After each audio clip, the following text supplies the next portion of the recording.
Ok, então, como que a gente faz, né? Então, o que a gente precisa é responder a perguntas desse tipo, né? Usuários que gostam de Elvis também gostam de... Né? Como que a gente faz isso com os nossos dados? Tá? Então, o Last.fm, como eu já disse, ele disponibiliza listas com as músicas mais frequentemente ouvidas por cada usuário. O que a gente faz? A gente utiliza essa fórmula aqui, que eles chamam de similaridade cosseno, para transformar a informação de co-ocorrência num valor escalar. Tá? Então, se a gente tem duas músicas A e B, e elas ocorreram juntas numa mesma lista C vezes, tá? Então C é o número de co-ocorrências numa lista de usuários. Tá? Então, quanto maior o C, maior deveria ser o nosso valor de similaridade.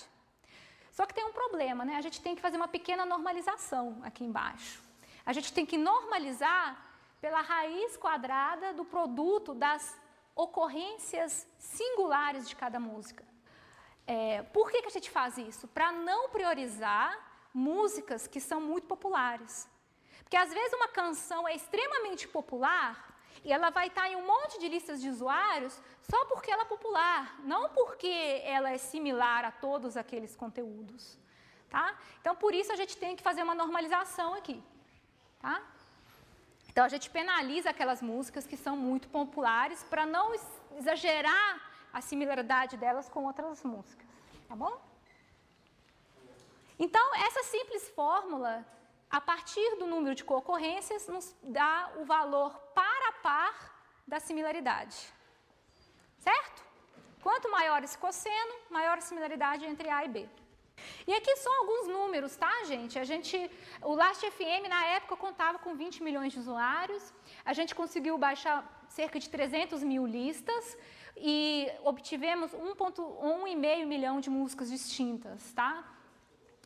Note que se a gente fosse guardar todos os valores par a par de similaridades, a gente precisaria de 1 tera, da ordem de 1 tera, só para guardar as coisas, que é inviável. Então, guardar os valores par a par é inviável, tá bom?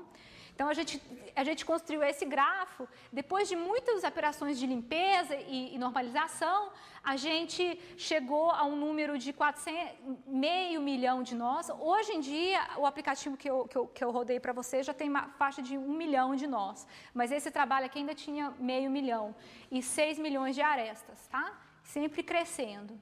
Tá? E aí, como eu já falei, operar nesse grafo passou a ser muito caro. Então, o caminho mínimo, que possui um algoritmo polinomial para executar, mesmo ele sendo polinomial e mesmo ele sendo aqui, ó, quase que linear, essa operação passou a ser cara demais, porque o nosso grafo era muito grande. Tá? Então, mesmo quando suas operações são polinomiais, muitas vezes, como você está lidando com uma quantidade de dados gigantesca, aquilo passa a ser da ordem de alguns segundos, né, a tempo de resposta aqui no computador moderno da época. Okay? Tirando a questão da memória, né, do grafo que eu já expliquei. Mesmo que a sua coleção só tenha 200 músicas, você tem que carregar 1 milhão de músicas, um grafo com 1 milhão de nós na memória para achar a similaridade. Tá? Então, essa estrutura de grafos foi inadequada. Então, o que a gente propõe? A gente propõe transformar o grafo, tá? Você tem várias distâncias aqui, peso nas arestas, em um espaço euclidiano. Tá? Para fazer isso, o que você faz? Você tem que associar a cada vértice do seu grafo uma coordenada no seu espaço euclidiano. Quantas dimensões a gente precisa? Não sei ainda. Tá? A gente fez vários experimentos, chegou nesse valor mágico de 10 dimensões. Eu vou explicar para vocês daqui a pouco o porquê. Tá bom? Mas a ideia do mergulho é essa. Você associa uma coordenada euclidiana para cada vértice, de forma que as distâncias, né, euclidianas em relação às distâncias no grafo sejam aproximadamente preservadas. tá? Então, você roda um algoritmo que tenta fazer esse mergulho de forma a distorcer as suas distâncias o mínimo possível. Faz sentido, gente, isso? Ok, então como que a gente fez? Aqui a gente utilizou uma técnica que é bem conhecida, que é o MDS, né? Não sei direito como que eu trazeria isso para o português. Vamos chamar de MDS. Como que o MDS funciona, tá? É uma técnica muito conhecida para redução de dimensionalidade, tá? Então, se você tem um conjunto de pontos em 100 dimensões, mas você só quer usar, sei lá, 50 dimensões, como que você consegue diminuir esse número de dimensões sem distorcer demais os seus dados, né? Porque claramente quando a gente diminui o número de dimensões, a gente distorce os dados, né? Isso é claro para vocês. Então, se você tem uma imagem em 3D e você vai passar ela para 2D, ela vai perder a profundidade dela, tá? Então, não tem como, você perde informação quando você reduz a dimensionalidade, ok? E aí, um dos componentes principais dessa técnica MDS é a análise de componentes principais, tá? O que é análise de componentes principais? É uma técnica também clássica de análise de dados que faz o seguinte, ela tenta projetar os seus pontos, né, os dados que você tem, num hiperplano que maximiza a variância, tá? As distâncias entre os seus pontos. E isso geralmente é feito achando o alto valor e os autovetores da sua matriz de distâncias, tá? Que é um problema, em geral, assim, que exige pelo menos n² operações, tá? Então, por exemplo, se esses são os seus pontos em 2 dimensões, como que você posicionaria o seu hiperplano para projetar esses pontos em uma dimensão? Tá? O PCA funciona maximizando a variância, tá? Então, aqui, o hiperplano mais lógico seria esse passando justamente nessa diagonal, tá? E aí, cada um desses pontos, ele seria projetado nessa linha, ok? Você tem as projeções. Então, se você maximiza a variância, na hora de encontrar esse hiperplano, você preserva ao máximo, pelo menos o que é possível, as distâncias par a par originais dos seus pontos.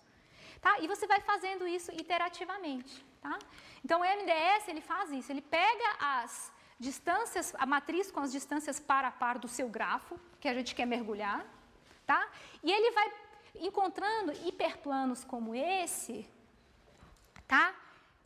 O número de hiperplanos que ele vai encontrar vai ser D, tá? Que é o número de dimensões que a gente quer usar no nosso mapa, ok? E ele vai fazendo isso iterativamente, ele pega os dados, acha o hiperplano que maximiza a variância, tá? Então, uma coordenada a gente tem, essa vai ser a primeira coordenada, tá? Depois, ele tem que achar um outro plano que seja ortogonal, tá? Que vai maximizar a variância dos pontos com essa restrição de que ele tem que ser ortogonal, tá? E assim por diante. Então, a técnica é uma técnica de álgebra linear, ok? E no final das contas, a gente consegue um espaço euclidiano de D dimensões, tá? Só que a gente tem um problema. A complexidade desse algoritmo é quadrática. E para os valores de n que a gente tem, isso aqui simplesmente não dá, não roda. Tá? Então, o que a gente fez? A gente usou uma otimização dessa técnica MDS, que é chamado de LMDS, Landmark MDS. Landmark quer dizer ponto de referência. Tá? Então, o que a gente vai tentar fazer? A gente vai pegar esse algoritmo MDS e vai tentar diminuir a complexidade computacional dele, ainda preservando a qualidade do resultado. Como que a gente vai fazer isso? A gente vai selecionar um número K de pontos de referência e aí a gente mergulha esses K pontos utilizando o MDS clássico. Tá? Então, a complexidade disso é K ao quadrado. Né? Depois, os pontos restantes, os N menos K pontos restantes, a gente vai colocar nesse espaço utilizando já as posições dos pontos de referência, Tá? Então, a gente faz tipo uma média, assim, e coloca os pontos restantes utilizando aquela informação. Tá? Então, a gente vai fazendo isso ponto por ponto para todos os outros pontos. Tá? Então, note que a solução, o posicionamento ótimo é feito só para os K pontos de referência. O resto dos pontos é colocado utilizando a posição daqueles pontos de referência. E o resultado disso é que a complexidade cai para linear, tá? Porque K é uma constante que a gente pode modificar. Ok? E aí, essa técnica LMDS a gente conseguiu rodar no nosso conjunto de dados. Ok? E, além disso, a gente ainda propôs uma otimização nossa dessa técnica de mergulho. Tá? Qual que foi o nosso ponto de partida? A gente observou que existem algumas arestas que são de ruído nos nossos dados. Então, elas existem ali por causa da má qualidade dos nossos dados, que a gente baixou do Last.fm. Tá? Então, às vezes, duas músicas apareceram na mesma lista de usuário, só que aleatoriamente, sabe? Gente, elas apareceram assim por engano ali. E aí, o que acontece? Vai ter uma aresta no nosso grafo que vai encurtar a distância desses dois pontos, que deveria ser maior. Então, o que a gente faz? A gente escolhe aquelas arestas que foram distorcidas ao máximo. Tá? A gente calcula a distorção da aresta. O que é a distorção da aresta? É a distância original dividida pela distância no mergulho. Tá? Então, a gente calcula essa distorção, ordena e pega, sei lá, os 2% de maior distorção, tira, joga fora. Esse é o ruído, isso está atrapalhando os nossos dados. Tá? E aí roda o algoritmo de mergulho novamente. Ok? Então, só para vocês verem assim, a eficácia dessa técnica, vocês lembram do grafo de Kleinberg? Tá? O grafo de Kleinberg é uma látice com algumas arestas aleatórias de longa distância. Se a gente pegasse esse grafo aqui, só a informação de nós e arestas, e tentasse mergulhar, esse aqui era o resultado, tá? Em 2 dimensões. Por que isso acontece? Porque aquelas arestas de longa distância, elas têm peso 1. Né? Então, se a gente tem uma aresta de... Então, né, a entrada no nosso problema, essa aresta aqui, ela vai aproximar esses 2 pontos. Tá? E a gente não quer que isso aconteça. Então, a gente localiza essas arestas de longa distância que estão atrapalhando o nosso mergulho, retira elas, roda de novo. Tá? Então, aqui é depois de 6 iterações, depois de 12 iterações, depois de 30 iterações. Tá? Então, você vê que a gente conseguiu recuperar as coordenadas originais dos pontos quase que fielmente, né? Utilizando essa técnica que a gente chamou de mergulho iterativo. Ok? Então, a gente está terminando. Agora, como que a gente avalia a qualidade do nosso mapa? Alguém tem alguma ideia?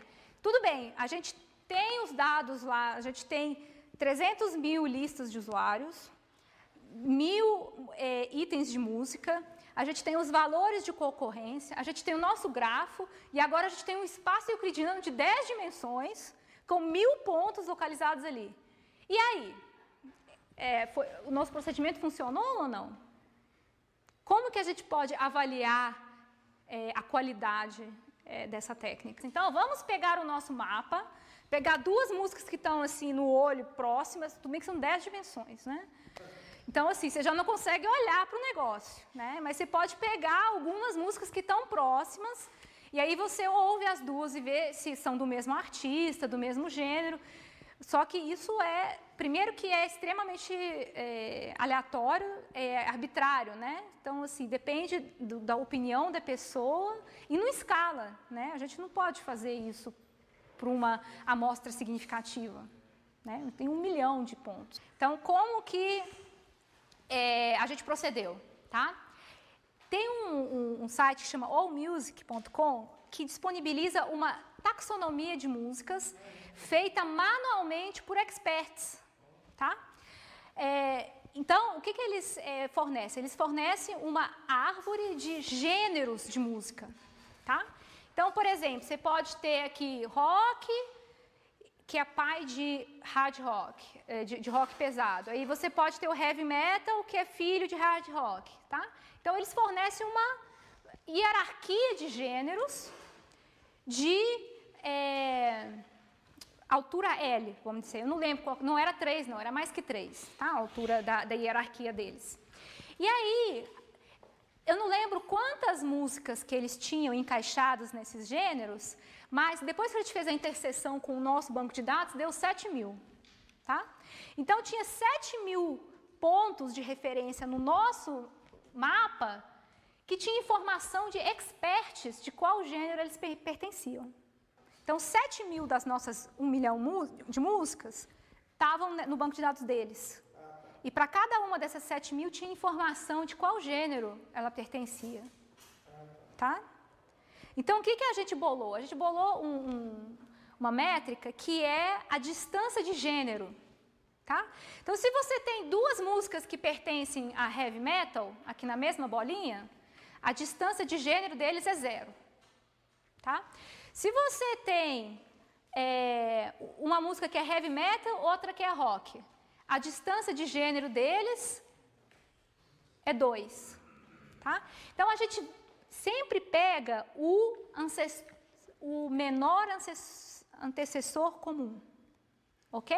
Então, se você tem uma música que é pagode, tá? E você tem uma aqui que é heavy metal, qual que vai ser a distância de gênero delas? Qual que é a distância delas, pela definição? Você tem que pegar a altura do menor antecessor comum.